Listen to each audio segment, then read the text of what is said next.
तो गुरुमय होने के लिए तो आपको समझना पड़ेगा। और जो लोगों को नहीं समझ में आ रहा है, केवल भक्ति भावना से केवल पढ़ रहे हैं, तो ये इसका फल मिलने वाला है। इट्स लाइक आपको कोई फल दे दिया, आम का फल दे दिया, आप भले नाम ना जाने उसका, लेकिन आप आम खा रहे हैं तो आम का स्वाद आने वाला है आपको। लेकिन आप जान गए कि आम क्या है, आम की कितनी वैरायटी होती है, आम के कौन से सीजन में कौन सा आम लेना चाहिए, कौन से स्टेट का सबसे आप बेस्ट आम है, तो आप ज़्यादा स्वाद ले पाएंगे। जिसको नहीं पता है फिर भी वो खा रहा है तो स्वाद मिलता है। तो बेसिक वही है, पुण्य मिलते जाएंगे, लेकिन इसका अर्थ नहीं समझे तो उस हाईएस्ट रियलाइजेशन तक नहीं पहुंच पाते। That's only difference. समझ में आया बात?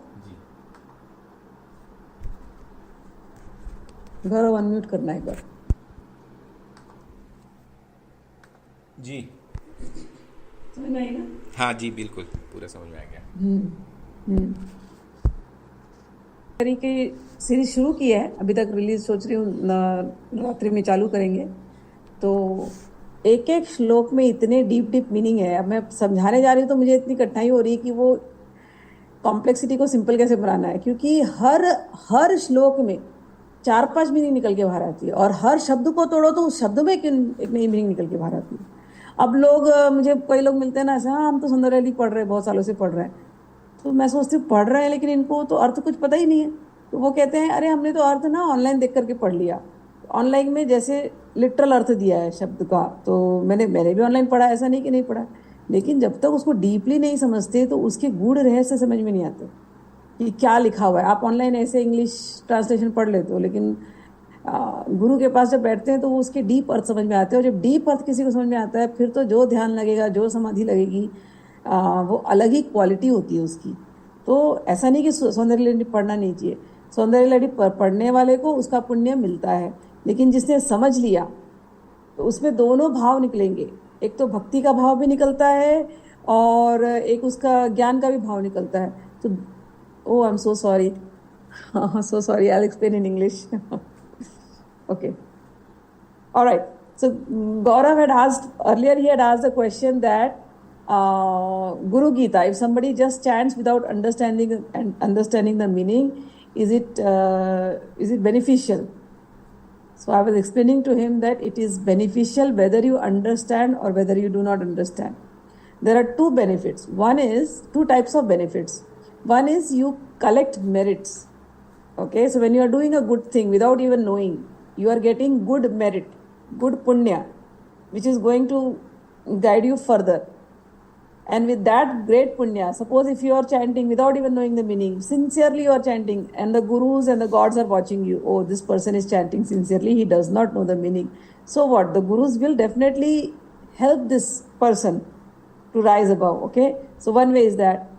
Another thing is you are just chanting it, you are getting good merits, and because of the good karma, you will attract good things while you are living. So this is second benefit. But somebody who understands it deeply, every meaning, okay, I have made all the videos of Guru Gita. I have not made it in English. I think I only made it in Hindi. But those who understand Guru Gita like that deeply, they can go to the highest stage of self-realization, understanding what are the deeper meanings in that. So in the continuation with the same topic, I was explaining that I have started already Saundarya Lahari. It will be coming probably I'm planning to start it, release it in Navratri. So people read Saundarya Lahari. People have read Saundarya Lahari for so many years. I meet so many of them. But if you ask them the meaning, they are like, yeah, I read the meaning online, or I have a meaning, I have a book which has meaning. But I have read those commentaries too. But Saundarya Lahari, every shlok has so much deeper meanings. Nobody can explain it in few lines. So one way you can read Saundarya Lahari as a ritual. So by reading the Saundarya Lahari as a ritual, that also is a big feat by itself if somebody is doing that, because Saundarya Lahari, Sanskrit is a little tough, it's not easy. If somebody is reading Saundarya Lahari, that itself is a big thing they have achieved in their life. And it takes longer time, at least 1 hour, 45 minutes to 1 hour to chant the Saundarya Lahari. If somebody is taking time off and reading it, it's a great thing. This is a praises. Even though they understand or not, this is just a praise for Ma Lalita. They will get lot of benefit, lot of merit. But if somebody sits with a guru and gets into the deeper meaning of it, then every shlok is so beautiful that you will start diving into it. You will not be able to finish it in 1 hour. Every day you will take one shlok and you will meditate on that. That's how beautiful Sundari Lahari is. So one is to just to collect merit, and one is to dive deeper into it, and dive so deeper into it that you understand the tattva, you understand the essence. And once you understand the essence, in your meditation, you will be with Ma, and Ma will be playing in your heart. That's how beautiful Sundari Lahari is. So that is why a guru is required, with whom you can ask questions, you can get guidance, and you can understand the secrets of whatever is written in the Sanskrit language, and you can practice it in your life to go to the highest stage of self-realization within this body. This is not an impossible task. If you think it is an impossible, it is not. With the Guru, everything is possible. Why? Guru does not do any other miracle, but the Guru gives you the knowledge. And if you sincerely hear Guru's knowledge and start practicing, even little bit if you practice, you will get the highest benefit, the highest realization. And for a sincere student, the Guru is always watching, whether in the body form or not. The Guru lineage is always there, and your vibrations are always reaching up. So for those sincere students, even if they may do some mistakes while chanting or while meditation, Guru is always there to help. Guru always gives the grace marks and pulls them up to their dham, to their reward, wherever they are. Okay, so within this body, the realization is possible. Even if you leave this body, the realization is possible with Guru Kripa. That is why Guru is very important. All right, anything else? Really, one question, if I may. So the corollary of Gaurav's question. So basically, you explained that when we don't know the meaning of what you're doing, and Guru is giving you step marks, watching you and all. So then, I think the other day when we were doing Srijana Baba Sadhana, Rosmi Didi mentioned that. So it means that if you have a Guru and then you understand all the higher learnings, but you don't really implement, then is that a bigger sin than? Never consider as sin. Okay. Don't consider as sin, because the moment you say sin, you will not be doing the sadhana, then you will leave it. Don't consider as sin. Yeah, if you don't implement, then you are going to take a longer time to achieve. Okay. Guru has given you knowledge in this lifetime. You were lucky to find a Guru. Guru gave you the knowledge. Now you are not implementing. So again, that beach is there stored in your consciousness. Again, you will be given a chance to come as a human. Again, you will be getting the knowledge. So till you reach to that higher stage of self-realization. So gurus are always working on you. I mean, the knowledge is given to you. If you don't make use of it, what's the point? You go like your parents. They put you in school. They give you all the books. The teacher is coming and teaching you. And you aim to become a doctor. But the book is just kept like that and you are not studying. Guru has done all the work. Mother, father has done all the work. Paid your fees. Took you into college. Gave you the book. Teacher is working hard with you. But you don't want to study. Then what? Okay. So you will never become a doctor. But if you want to still become a doctor, no, at the age of 50 you realize, oh no, I have to become a doctor. And you again go back to college. No, I'm going to study now. You will become a doctor at the age 60, 75, whatever it is. So it's up to you how early you want to finish this journey. And it is very simple. This is not very hard. With the help of Guru, you will very easily cross this ocean. This is what is written in the Guru Gita also. Very easily you will cross this ocean. Only thing is you have to make an effort. Make an effort. That's all. 25% is your job. 25% is Guru's job and 50% is God's grace.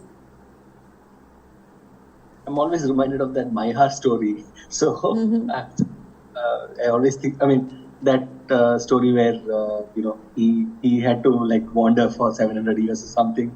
So, and that just tell it to everybody. Tell it to everybody because they don't know. So there was that on one of the videos, the Vijayatna Guruji mentioned this, and also in the Sacramento video, Rosmiji mentioned about that story where there was a sadhaka who had the darshan of Maiharma and Matangi, and he was always talking to her and stuff. Then he committed adultery with his Shishya's wife, and then he became a Brahma Rakshas for about Devi cursed him that he became a Brahma Rakshas for 700 years. Then he went to his guru and said, I've committed a mistake and I've done this and all. So Guru said, Devi is Kripalu, so she gave you only 700. Ye lo, 200 saal mere taraf se. I mean, from my end, another 200 years bonus, so 900 years or something. I don't know if I got the numbers correct, but morally, broadly, this is the story. So I wonder, in that case, so which means still, it's something which always rings in my mind, and I keep pondering, where do you draw the line? Where do you decide what is right, wrong? And how, you have to never leave that self-evaluation all the time, right? Is that the moral of the story? You never leave the self-evaluation, and I'll tell you, even before you meet any physical guru, your biggest guru is your Chaitya Guru. Chaitya Guru means the guru who resides in your heart. Even when you were born, first, right? Nobody taught you any language or anything. But you knew, everybody knows to pray to God, somehow. Even if you were not given any religious books, you would have grown up and you would have prayed to somebody unknown. Who taught you to walk, and who taught you to stand, who taught you to cry, who taught you all these things? Nobody else in the world can teach you unless the guru inside is guiding you. What happens is, as we grow, we stop listening to that guru inside. Guru means Chaitya Guru means he is in your consciousness all the time. Inner conscience, we say, or inner voice, we say, that is always there. So somebody, if they commit an adultery with a guru's wife or a shishya's, whatever the story was, I mean, you committed that adultery that time itself. You must have, the inner voice will tell not to do this, but you don't listen to that inner voice and you commit it. So that karma will come back to you. So 700 years is nothing. It's just like a drop in that whole big eternal lifetime we have. But the suffering goes on. So Guru, when you take up a Guru is going to give you all this knowledge. Guru will tell you, don't, certain rules are compulsory, no meat eating, no gambling, no illicit relationships. So if you do those karma, you're going to suffer. What else? Guru cannot do anything. Guru can only keep guiding you, but you have to listen. So the suffering, 700 years, 900 years is nothing. How many births we have taken? Billions of births we have taken. Billions of lifetime we have suffered. And in this body also, are we very happy? We all are suffering. So it is our journey if we decide whether, okay, this is my last janma, I don't want to. Biggest suffering of any human being is taking birth again and dying again. Punarapi janamam, punarapi maranam. If you had not taken birth, you would not have suffered. You would not be suffering. All the problems, tomorrow morning you get up, you don't know what problem is going to come. Every day there is some problem. And 3 type of problem. Gita explains this. 3 type of problems. Adi Bhautik, Adi Daivik, Adhyatmik. They never leave you. They are always there. Tritap. It is called 3 types of suffering. Tritap. Adi Bhautik is related to the body. Some disease happens or body is hurting for no reason. You slept wrongly in one direction and in the morning you get up and then you get some strain in your nerves or something. So bodily suffering is always there. Then if the bodily suffering is not there, then the Adi Daivik. Adi Daivik is the devatas are troubling you. Your kundali is showing Rahu, Shani, Ketu. You don't even know what is happening in your life, and then you go, some Jyotishi tells, oh, Rahu is troubling you, Shani is troubling you. You're like, I don't even know those people. But they are troubling you. Forget about that. Rahu, Shani, Ketu, even if you don't know, you are a very rich person. And suddenly the economy fails. Now the national economy has gone down, you are in financial trouble. So who is doing all this? Adi Devi. These are beyond your control. If it was your control, you would not have allowed your finance to get into trouble. But Adi Devi, you are going to suffer. Similarly, an earthquake comes, volcano comes, you are going to suffer.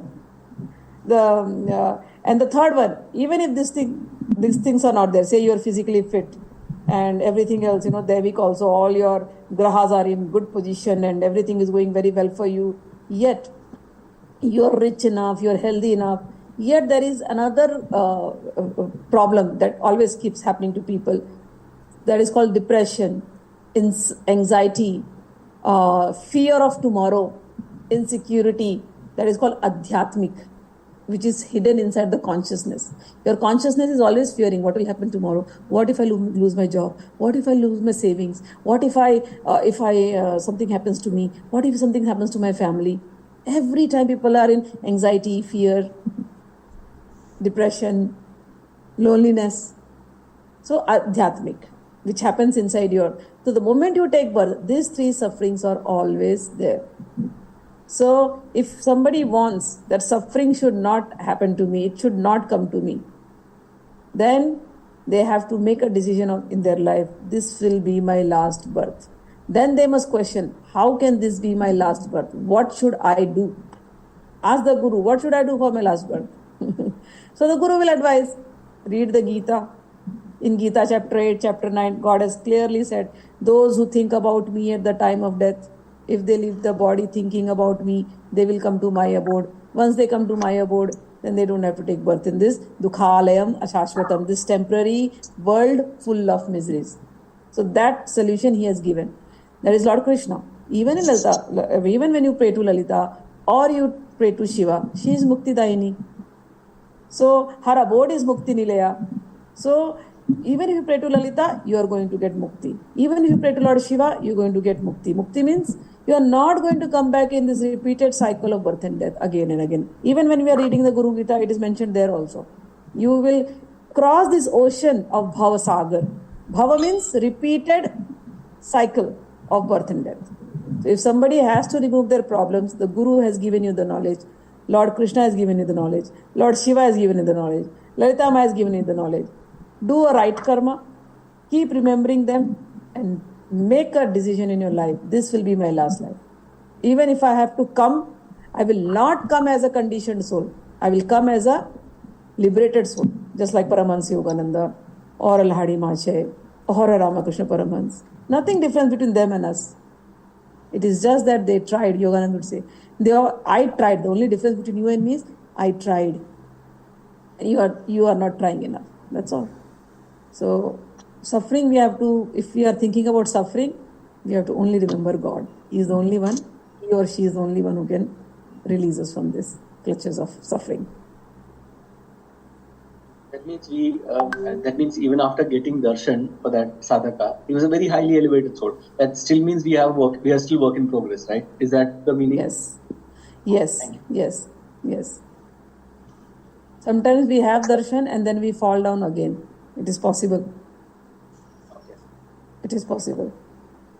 So, darshan again, I am going to say, I have explained this to you also, but others who don't know. Darshan, there are 4 types of darshan, which has to be done. We read Kapil Upakhyan.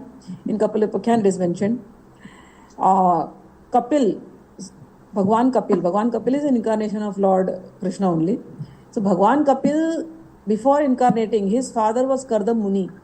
Kardam Muni is a very, very great rishi, very, very great sage, okay? And his mother, Kapil's mother is Manu's daughter, Devhuti. She also is a very great ascetic by nature. So to such a parent, okay, God himself decided, okay, I want them to be my parent and I am going to come as their son to teach Sankhya Yoga to the world.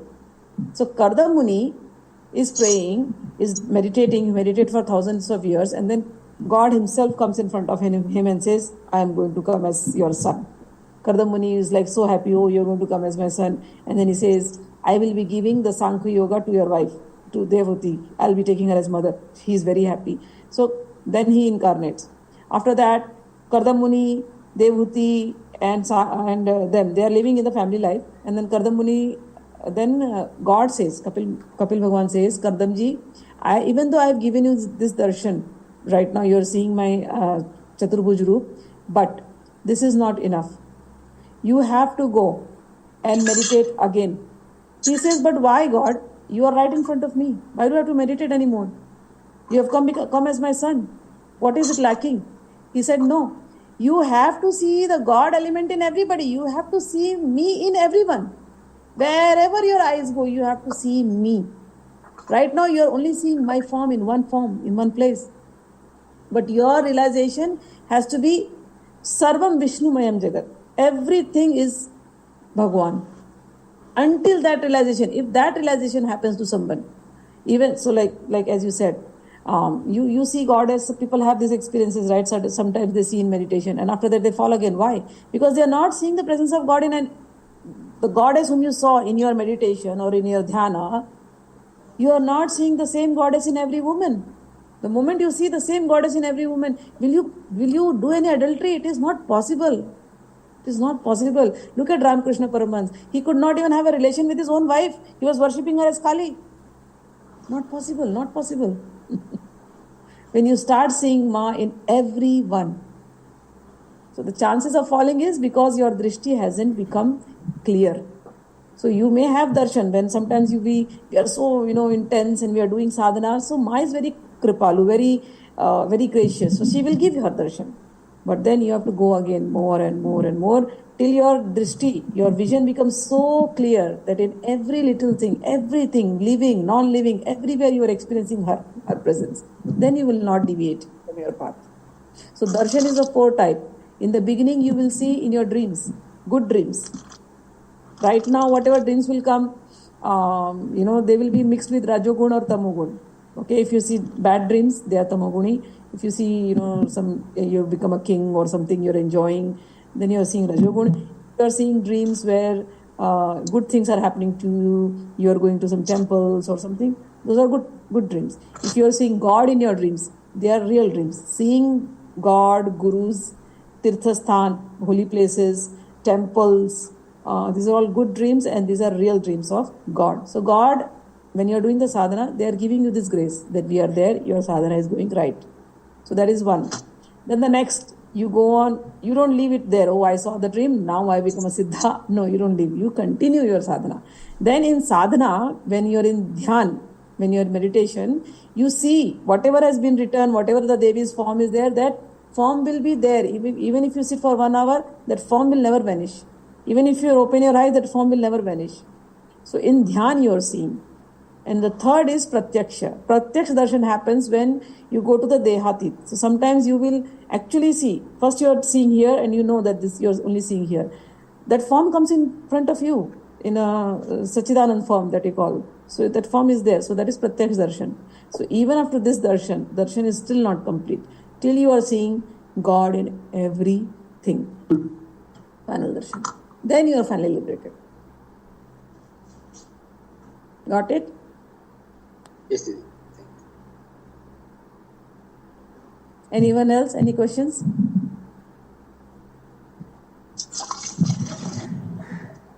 All right. We didn't record today's session. We should have recorded for others to benefit next time. Okay. Yeah, that's what I was thinking. Like today's discussion. Gaurav, you have to remember and you have to ask. Recording karta, I would have asked was going to make you the host. I will always ask you whenever these things happen. I will always. Yes. Okay. All right. Okay, then so we will. Any more questions, or we'll end up now? All right. No questions, so we will meet tomorrow then. Okay. Jai Ma. Thank you. Thank you so much. Thank you. Jai Gurudev Ma, Pranam Ma. Jai Gurudev.